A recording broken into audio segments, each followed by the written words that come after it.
ప్రకాశం జిల్లా దొనకొండ మండల పరిధిలోని సిద్దాయపాలెం కొచ్చర్లకోట గ్రామంలో దొనకొండ మండల వ్యవసాయ అధికారి వి బాలకృష్ణ నాయక్ ఆధ్వర్యంలో పొలం పిలుస్తోంది కార్యక్రమాన్ని నిర్వహించారు. సందర్భంగా వ్యవసాయ అధికారి బాలకృష్ణ నాయక్ రైతుల పొలాలను సందర్శించి కంది, అలసంద, మిరప పంటలను పరిశీలించారు. పంటల దిగుబడి స్థాయి, పురుగుల ప్రభావం, తెగుల నియంత్రణ తదితర అంశాలపై రైతులతో నేరుగా చర్చించి అవసరమైన సాంకేతిక సూచనలు అందించారు. అదేవిధంగా కంది కొనుగోలు కేంద్రాలు వచ్చే వారం నుంచి ప్రారంభం కానున్నట్లు ఆయన తెలిపారు. కంది రైతులు తమ పంటను ప్రభుత్వ మద్దతు ధరగా క్వింటాల్కు 8,000 విక్రయించాలంటే తప్పనిసరిగా రిజిస్ట్రేషన్ చేసుకోవాలని సూచించారు.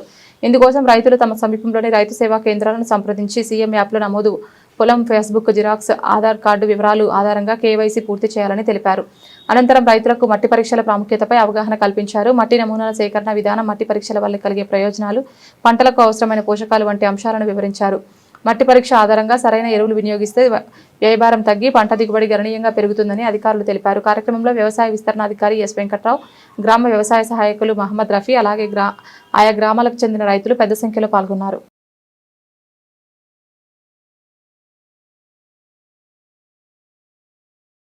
మార్కెట్ రేట్ కూడా ఎంతుంది?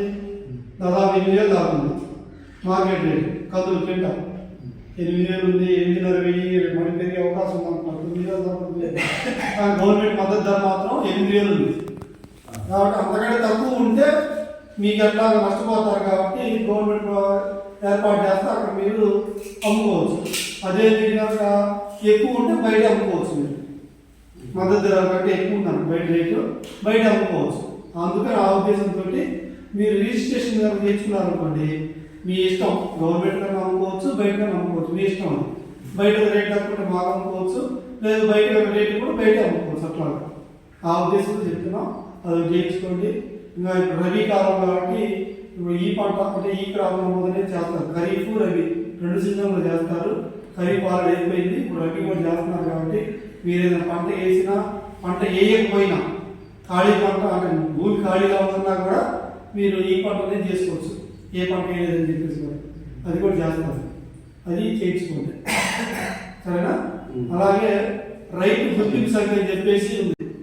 ఆ గుర్తింపు సంఖ్య అనేది కొన్ని సంవత్సరం మొదలు పెట్టారు. ఫార్మర్ రిజిస్టర్ అని చెప్పేసి రైతుకి 11 అంకెల గుర్తింపు సంఖ్య ఇస్తారు. అది కొన్ని సంవత్సరం మొదలు పెట్టి ఆల్రెడీ చేశారు.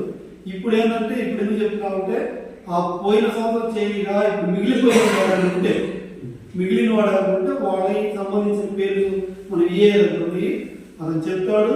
మీరు ఎవరైనా చేయించుకోవచ్చు. ఇంకా మీకు తెలిసిన వాడు అనుకుంటే వాళ్ళు చెప్తే వచ్చి చేయించుకుంటారు. దానివల్ల ఏంటి ఉపయోగం అంటే, రాబోయే రోజుల్లో పిఎం కిసాన్ డబ్బులు, ప్రధానమంత్రి డబ్బులు పడుతున్నాయా? పొలం చెప్తారు. అది ప్లస్ అన్నదాసుకి డబ్బులు పడుతున్నాయి కదా, పడుతున్నాయి. అన్నదాసుకి డబ్బులు అంటే స్టేట్ గవర్నమెంట్ వేసేది, మోడీ డబ్బులు సెంట్రల్ గవర్నమెంట్ డబ్బులు వేసేది. ఈ డబ్బులు ఏవైతే ఉన్నాయో రాబోయే రోజు మీకు లింక్ చేస్తారు. ఏది చెప్పాను సార్, రైతు గుర్తింపు సంఖ్యకి దానికి లింక్ చేసి, అది ఆ నెంబర్ ఉన్న వాళ్ళకి డబ్బులు పడతాయి. ఇప్పటి నుంచి ఆ నెంబర్ కాబట్టి డబ్బులు పడేస్తారు. కాబట్టి అందుకని అందరూ కూడా ఇమీడియట్ గా రైతు గుర్తింపు సంఖ్య ఫార్మేషన్ చేసుకోమంటున్నాం. మిగిలిన వాళ్ళు పొలం ఉన్న వాళ్ళకి, పొలం లేని వాళ్ళకి రాదు. కాబట్టి అది ఇమీడియట్ గా చేసుకోమంటున్నారు.